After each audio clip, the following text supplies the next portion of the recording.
Bonsoir à toutes et à tous, et donc chronique numéro 122. Dans cette chronique, je vais essayer de faire le point, un petit peu d'une façon actuelle, de ce qu'il reste finalement au fond de l'Est de l'Allemagne, communément appelée feu République démocratique allemande. Alors on sait que pendant ces années de la réunification au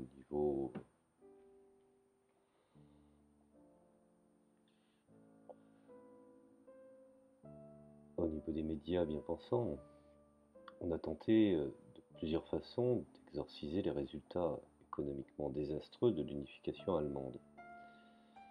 Alors, bien entendu, les détracteurs ou les responsables de ces méthodes ou de cette façon de faire constamment renvoyé à plus tard l'atteinte des objectifs initialement, je dirais, considérés comme immédiatement à portée de main. Quand on, je dirais, plonge plus précisément dans la recherche à ce niveau-là, on s'aperçoit que ces mêmes objectifs ont été redimensionnés. Et finalement, au fond, on a aussi essayé d'attribuer la faute du désastre à ce qu'il y avait avant, c'est-à-dire aux 40 années de l'histoire de la RDA. De façon, je dirais, malhonnête de se tirer d'affaire. Or, quand on constate plus précisément et d'une façon, je dirais, plus professionnelle, on s'aperçoit que cela va de pair, bien entendu, avec ce que j'appelle la cohérence de la diabolisation plus générale de cette expérience. Alors, sans rentrer dans un cadre historique, puisque je l'ai déjà fait dans le passé, je vais essayer de donner une lecture actuelle, plus ou moins actuelle, du pourquoi, du comment, finalement, au fond, l'Allemagne de l'Est n'a pas surmonté, encore aujourd'hui, son annexion par l'Ouest. Alors, à différentes échelles, au niveau culturel, au niveau de nostalgie, et également aussi au niveau économique, on le voit encore ces derniers temps à Karl-Marx-Stadt. Oui, j'emploie le mot Karl-Marx-Stadt puisque cette ville pour moi s'appelle Karl-Marx-Stadt. Et donc les manifestations anti-migrants d'un parti connu qui s'est réveillé des cendres de l'après-RDA, qu'on appelle l'AfD. Alors, bien entendu, cela fait suite aux résultats des élections législatives en Allemagne qui ont révélé de profondes divergences entre l'ouest et l'est du pays.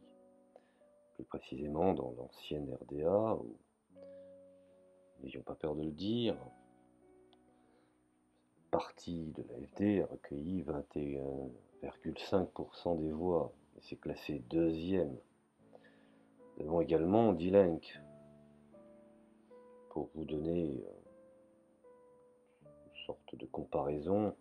Die Linke est très proche dans certaines notions, je dis bien dans certaines notions, du front de gauche de Mélenchon, avec bien entendu, je mettrai quelques bémols dans certaines positions qui lui est propre, comme par exemple, sont assez hostiles à une politique migratoire ou à l'accueil des réfugiés, pour appeler les migrants. Donc Dylan qui a obtenu, je dirais, son meilleur résultat, 16% contre 9% au niveau national, et finalement, au fond, cela ne me surprend pas. En fait, il ne faut pas être surpris. C'est bel et bien la conséquence d'un pays qui reste, au fond, divisé depuis 1989, après, je dirais, sa consommation, son unification, selon, je dirais, les partis en exercice qui ont été pour ou anti. Alors, revenons finalement au fond, certes, qu'on appelle la croissance des inégalités sociales, qui aujourd'hui sont arrivées encore plus vite avec une politique désastreuse de Merkel, et dont effectivement un citoyen qui vit en Allemagne de l'Est a 2 fois plus de risques d'être au chômage que le citoyen de l'Ouest. Eh bien, on peut dire que s'il travaille, il reçoit un salaire inférieur, grosso modo, selon les calculs et les chiffres qui sont établis par des organismes reconnus, pour établir une infériorité de 25% à celui d'un ouvrier de l'Ouest, c'est-à-dire occidental, puisque nous sommes encore également, même dans la langue, entre le rapport de l'Est et le rapport de l'Ouest, entre l'Occident et quelque part l'Orient de l'Europe. Alors, cela, bien entendu, n'a pas grand-chose à voir avec, je dirais, la prétendue incapacité des Allemands de l'Est à travailler. Cet argument est souvent fallacieux et souvent utilisé d'une façon malhonnête. Au contraire, je dirais même que à la source et à la lumière de certains travaux, il est lié aux modalités de l'unification allemande qui encore aujourd'hui pose problème, puisque qu'à l'espèce, quand on étudie un petit peu les archives, on s'aperçoit que nous sommes plus dans une dynamique de liquidation que, je dirais, d'unification cohérente. Alors, bien entendu, cela est lié également au fait que, face à la nécessité de réaliser rapidement, entre guillemets, l'unité politique et le besoin idéologique d'éliminer la RDA, les exigences économiques fondamentales ont été, je dirais, sacrifiées, en particulier pour préserver autant que possible, autant que faire se peut, l'industrie et les emplois des citoyens du pays.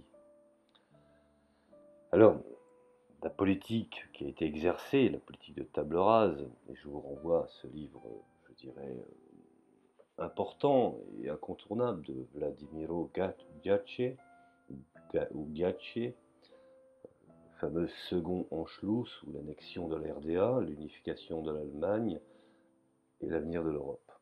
C'est un livre que je vous invite à acheter ou à consulter si dans la mesure n'en avez pas les moyens pour la modique somme de 19 euros, aux éditions Delga, qui est un travail assez, je dirais, assez intéressant.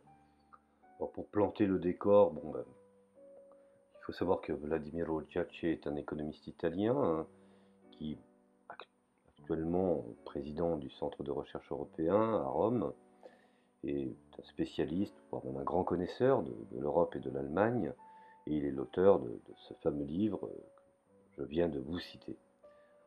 Bon, bien entendu, d'autres ouvrages font référence, hein, également, l'ouvrage de Guillaume Moralis, hein, sur l'épuration allemande ou la RDA en procès, 1949-2004. C'est aussi un pavé intéressant sur... bon, celui-là est un peu plus, je dirais, dans le domaine des statisticiens, donc beaucoup de chiffres, et c'est un livre qui, ma foi, a une orientation juridique, prouve qu'en finalité, nous sommes bel et bien dans une aberration. Enfin bon, revenons à ce qui nous regarde. Alors, bien entendu, quand je parle aujourd'hui de cette politique de table rase, ben, cela a mis l'industrie de la RDA hors jeu, dès le départ. De toute façon, on n'en voulait pas. En outre, tout le patrimoine industriel de l'ex-RDA a été confié à une agence fiduciaire, la Treuhandanstalt, qui a liquidé en créant instantanément des millions de chômeurs. Et comme dit le vieil adage, il est beaucoup plus facile de fermer une industrie que de la reconstruire. Bon. Mais on peut constater que depuis lors, ben, on a le sentiment que, effectivement, quand on désindustrialise un pays, ce qu'on appelle la désindustrialisation de la RDA, qui n'a pas eu cet exemple en Europe, et en temps de paix, qui est quand même... C'est pour ça que Giache appelle ça un second Anschluss, parce que c'était vraiment un mode de fonctionnement unique en Europe en temps de paix. Alors les conséquences peuvent durer des décennies, voire des siècles. Rappelez-vous, le Financial Times de Deutschland du 18 juillet 2008 a également déclaré que pour ajuster complètement les revenus des deux parties de l'Allemagne, il faudrait 320 ans. Vous voyez que quelle erreur, enfin du moins avec quel amateurisme les Allemands de l'Ouest, enfin plus précisément l'OTAN s'y est pris. Mais bon, après tout, on ne va pas faire le procès de l'OTAN pour l'instant, ce n'est pas le lieu et ce n'est pas effectivement le sujet. Alors, il faut savoir que le plus ridicule, c'est qu'aujourd'hui, la réunification de l'Allemagne, qui bien entendu nous est vantée, présentée quand on parle par exemple de notre pays, en l'occurrence la France, Télérama, les Inrecuptibles, Le Monde, enfin une multitude de journaux qui ont été dans l'hystérie, l'euphorie de l'effondrement du mur de Berlin, euh, nous ont présenté ça comme un succès comparé.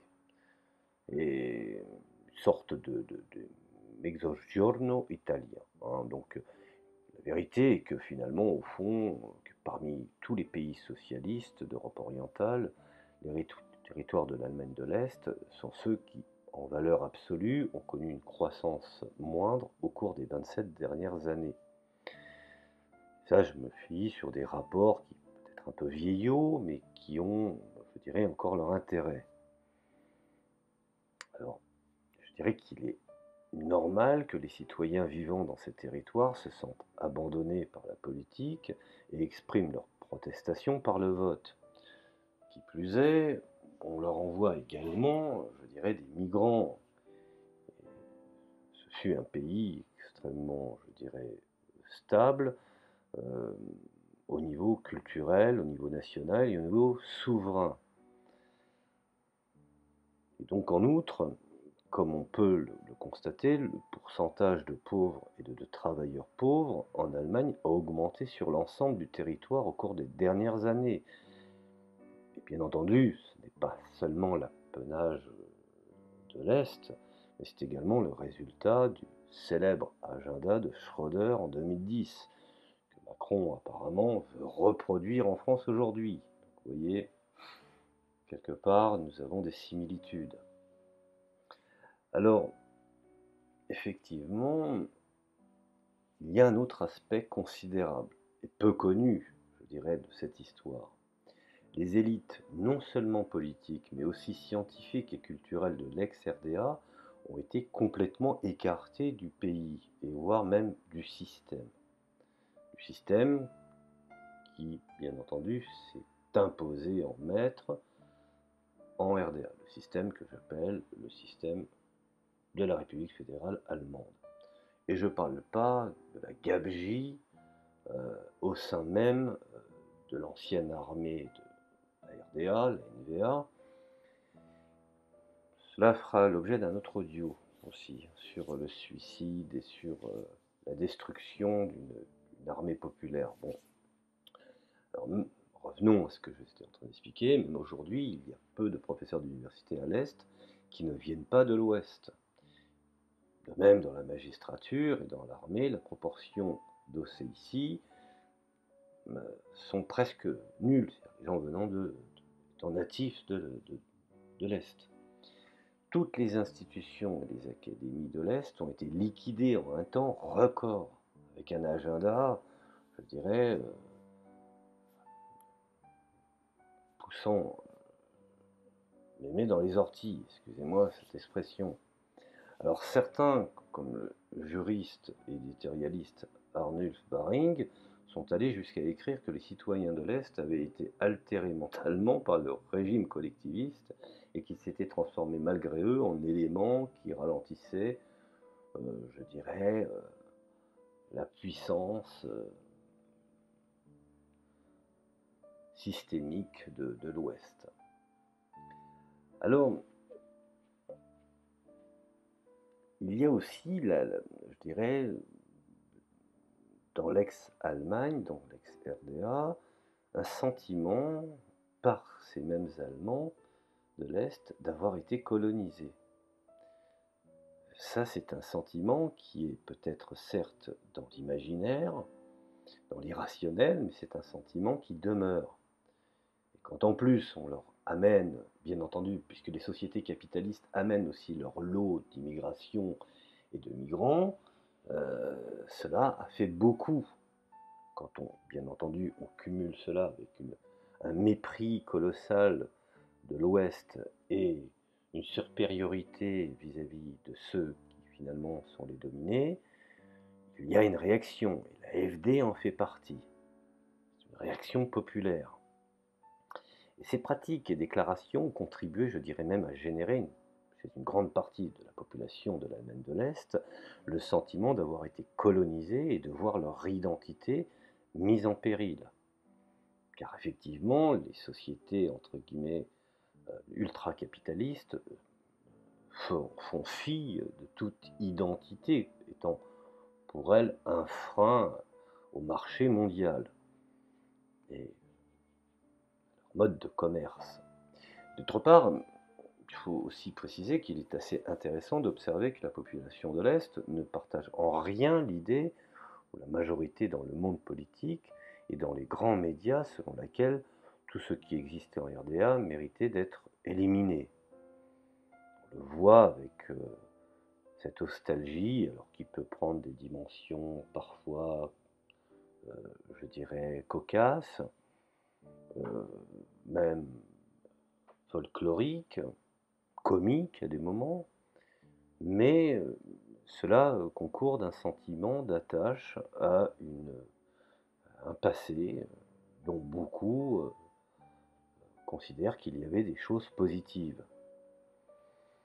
Et effectivement, si on regarde un peu les différentes enquêtes demandées par le gouvernement de l'Institut de recherche qu'on appelle le MNIED, à l'occasion du 20e anniversaire de la chute du mur, par exemple, qui a révélé que 49% des habitants de l'ancienne RDA avaient approuvé l'affirmation suivante, où la RDA présentait plus d'aspects positifs que d'aspects négatifs, puisqu'aujourd'hui ils ont fait l'expérience de la société capitaliste ou de la société américano-fédérale allemande. Alors, bien entendu, il y a eu des problèmes, mais beaucoup de gens précisent qu'ils vivaient, je dirais, plus ou moins heureux. Et pour les aussi, c'est-à-dire pour les gens de l'Est, la diabolisation de la RDA était perçue comme je dirais, une remise en question critique de son histoire et plus encore de son identité. Car le mode, je dirais, d'existence dans la quotidiennité de l'Allemand de l'Est, qui voit dans cette, je dirais, dans cette fracture, ou même dans cette séparation, qui est une séparation invisible, mais qui est une séparation tout de même, dont le mode social de fonctionnement entre un Allemand de l'Est et un Allemand de l'Ouest sont différents. Pour l'Allemand de l'Est, l'Allemand de l'Ouest est un buveur de bière, adepte de son gros véhicule et très individualiste. Et pour l'Allemand de l'Est, la dimension sociale est quelque chose, je dirais, d'importante, pour ne citer finalement au fond que ça. Alors, effectivement, quand on regarde finalement au fond que la réunification de l'Allemagne a été réalisée par la monnaie, puisque, rappelez-vous, déjà en 1949, première à déclarer son indépendance ou son indépendance monétaire fut l'Allemagne de l'Ouest, pour finalement au fond attirer l'Allemagne de l'Est, qui était effectivement sous mandat soviétique, il faut le reconnaître, mais on oublie également que l'Allemagne de l'Ouest était sous mandat américain ou mandat français et anglais. Et ça, souvent, dans la malhonnêteté, on parle toujours de l'occupation soviétique comme étant finalement au fond une Allemagne occupée, étrangère, en négligeant complètement son identité prussienne, qui est très très proche au niveau social de ce qu'elle a acté lors de son élaboration en 1949 comme étant la République démocratique allemande, et la mentalité, je dirais, fédéraliste, tournée plutôt en direction de l'Europe de l'Ouest, que fut l'Allemagne de l'Ouest. Alors, même si effectivement la réunification de l'Allemagne a été réalisée par la monnaie, comme je le disais, et que c'était si mauvaise idée que le président de la Bundesbank à l'époque, rappelez-vous, Karl Otto Paul, s'y opposait. Également opposé plus tard à l'arrivée de l'euro. Existe-t-il finalement au fond des similitudes entre l'unification monétaire entre les deux Allemagnes et la création d'une monnaie unique européenne? Rappelez-vous, euh, les responsables du camp de l'OTAN ont dit à Gorbatchev, impossible de créer une Europe tant que l'Allemagne n'est pas réunifiée. Ce qui a été repris ensuite, à différents moments, des questions-réponses qui ont été faites en direction de Vladimir Poutine. Donc, vous voyez, on peut dire que la réunification, enfin la seconde Anschluss, a été aussi la conséquence de ce qui se passe aujourd'hui en Ukraine. Maintenant, je trouve que ce témoignage de Karl Otto Paul, personnage clé du moment, est très intéressant. En effet, il s'est opposé en 90 à l'unification monétaire immédiate. Même ainsi, cela a été fait en plus du taux d'un cadre, je dirais, du cadre occidental par rapport à un cadre oriental. Et lorsque le taux de change réel dans les relations économiques entre les deux Allemagnes était jusqu'à présent égal à 4,44, soudainement, les prix des biens, je dirais, produits dans l'Allemagne ont été réévalués du jour au lendemain de 350%. 2 ans plus tard, Paul déclare, cite à l'époque, devant une commission d'enquête parlementaire, que dans ces conditions, les entreprises de la RDA perdaient toute compétitivité. Il finit finalement, au fond, par dire que l'Est avait été administré avec un traitement de choc, on en revient encore à la théorie du choc, et un traitement extrême qu'aucune économie, entre guillemets, pourrait supporter. Même Thatcher, même Pinochet n'ont pas été aussi loin. Je dis bien le traitement de choc économique. Alors au moment que cette commission d'enquête, Paul n'était plus président à l'époque de la Bundesbank, me semble-t-il, il avait pris sa retraite en 91, je pense, et peu de temps après, une audition au Parlement européen, au cours de laquelle il avait déjà présenté l'unification monétaire allemande comme un désastre et avait conseillé à ses auditeurs de renouveler cette erreur au niveau européen. Et finalement, au fond, personne ne l'a entendu. Alors, pourquoi il est très important de parler de l'unification monétaire, qui a été effectivement la première volonté au sortir de la Seconde Guerre mondiale par, je dirais, le pacte de l'OTAN, afin de tirer à lui la jeune Allemagne socialiste naissante. Que les choses soient claires, je reconnais que la RDA était plutôt tournée sur l'Union soviétique, peut-être dominée par l'Union soviétique. Je ne le nie pas. L'Union soviétique a été un peu, je dirais, terrible concernant le fait de taxer une bonne partie des matières premières de la RDA, je le constate, je le conçois, mais on oublie également de dire que l'Allemagne de l'Ouest était, je dirais, sous perfusion de l'OTAN.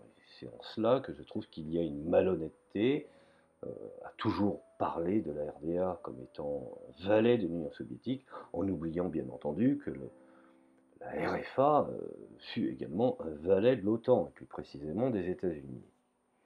Alors, je dirais que quand je parle effectivement des deux unifications monétaires, le plus important tient au fait qu'une monnaie n'est pas simplement une monnaie, mais intègre des relations juridiques et sociales. Et dans le cadre occidental, il s'agissait de relations sociales capitalistes. C'est une des raisons pourquoi l'Allemagne de l'Est ne pouvait pas accepter l'union monétaire en 1949, puisque l'union monétaire proposée ou imposée par le truchement d'une déclaration d'indépendance de l'Allemagne de l'Ouest présupposait un mode de fonctionnement capitaliste. Or, cette Allemagne de l'Est était une Allemagne socialiste, donc ne pouvait pas, je dirais, être en accord. Donc on en revient toujours aux relations sociales capitalistes, celle de la soi-disant économie sociale de marché, qui, selon Günter Grass, a été une catastrophe qui n'a finalement pas au fond fonctionné. Alors dans le cas de l'euro, il s'agit du néolibéralisme qui inspire effectivement le traité de Maastricht, qui se caractérise, je dirais, par l'indépendance de la Banque centrale vis-à-vis des gouvernements, c'est-à-dire de la dépendance de nombreux gouvernements à l'égard de la Banque centrale. Effectivement, son objectif unique qui est, je dirais, la stabilité des prix et non, je dirais, la stabilité de l'emploi. Et de là, bien entendu, découle une compétition entre États basés sur le dumping social et fiscal, je dirais, dans laquelle celui qui joue en premier gagne. Évidemment, dans ce contexte de monnaie unique, dans lequel il est par par principe ou même par définition impossible d'ajuster les différences de compétitivité grâce au taux de change, la victoire n'admet aucune objection, que les choses soient claires. Et l'Allemagne a joué à ce jeu avec Agenda 2010, Schröder, et une forte, je dirais, réduction sur des taxes sur les entreprises, et dont le résultat est une balance commerciale en forte croissance, alors que les autres pays de la zone euro étaient fatalement en déficit. Alors ainsi, dans de nombreux pays européens, et dans la même manière, mais avec moins d'intensité, je dirais qu'on a pu observer dès, je pense, 2008, des phénomènes similaires à ceux qui se sont manifestés en Allemagne de l'Est, après la réunification, la consommation. Alors déjà, nous avons la priorité, la baisse du PIB, du produit intérieur brut, la désindustrialisation, l'augmentation du chômage, le déficit de la balance commerciale et l'augmentation de la dette publique, et ensuite, bien entendu, les migrations. Alors, pour ne pas trop rentrer dans une dynamique économique, pour que ça ne soit pas trop lourd et pas trop, je dirais, indigeste, je dirais que je ne suis pas très optimiste. L'Allemagne semble être prisonnière de sa politique mercantiliste et incapable de changer d'approche. Alors, effectivement, on va souvent parler de la Treuhand, l'outil créé pour privatiser à plein régime en Allemagne de l'Est. Cela, je dirais, peut être considéré comme une sorte d'ancêtre de la Troïka qui a agi durement dans les pays du sud de l'Europe. Alors, la réactivation, je dirais, d'une Treuhand pour la Grèce fait partie des mesures acceptées par, rappelez-vous, Alexis Tsipras, qui au cours de l'été 2015 agit essentiellement, je dirais, pour lui, il s'agit d'exproprier une partie du patrimoine public grec. Dans le cas de l'Allemagne de l'Est, c'était à peu près tout. Et de l'attribuer, je dirais, à un organisme fiduciaire contrôlé par les créanciers. Et en octobre 2016, il y a eu un congrès à Berlin au cours duquel la continuité entre les privatisations opérées par la Treuhandanstalt a été mise en évidence et les mesures imposées par la Troïka de le regroupe en Grèce. Alors, il est quand même... Oh, comment je pourrais manifester ça? Oui, il est quand même incroyable que ce modèle ait été choisi une nouvelle fois compte tenu du désastre qu'il a provoqué dans l'ex-RDA, à savoir la destruction de richesses d'une valeur de 900 milliards. 900 milliards de marques de l'époque et l'annihilation de l'industrie orientale. C'est là que, je dirais, le mieux est à voir à quel point il peut être fatal d'ignorer les leçons du passé. Alors, pour conclure, pour ne pas trop faire en sorte que ce audio ne soit pas trop long, euh, comme je viens de le préciser, l'Allemagne est incapable aujourd'hui de modifier son approche, pour différentes raisons. Et même dans les autres grands pays européens, à commencer bien entendu par notre pays, il y a l'illusion de pouvoir suivre le chemin allemand.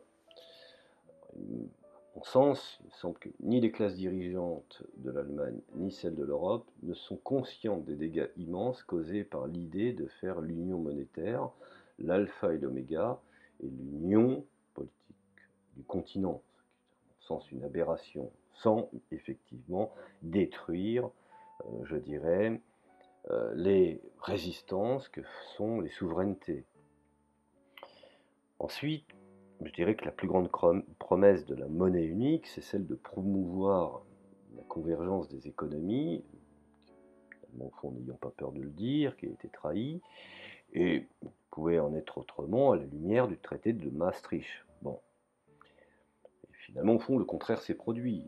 Je dirais que la conséquence en est une instabilité structurelle de la zone euro, mais aussi une dégradation des relations entre les pays européens. On le voit aujourd'hui où le gouvernement italien veut réinvestir la livre au niveau national, ne signe pas, absolument pas, et grand bien lui fasse, et avec raison, le, excusez-moi du terme, mais ne veut absolument pas signer les accords de Marrakech, et s'oppose à une politique migratoire liée à une certaine forme, je dirais, de capitalisme ultra-libéral voulu par des élites apatrides et oligarchiques mondiales, qui voient dans le mondialisme une certaine forme, encore une fois, de commerce sans limite. Alors, bien entendu, il y a un lieu aujourd'hui qui occupe toutes les attentions, c'est bien entendu Bruxelles. Et on peut même dire qu'un jeu de reproches, suivi de réciproques, la fin de toute volonté de solidarité européenne, puisque certaines nations, entre guillemets, ou certaines régions de l'Europe ne veulent plus payer pour d'autres pays qui sont, bon an, mal an, des pays partenaires, mais des pays pauvres.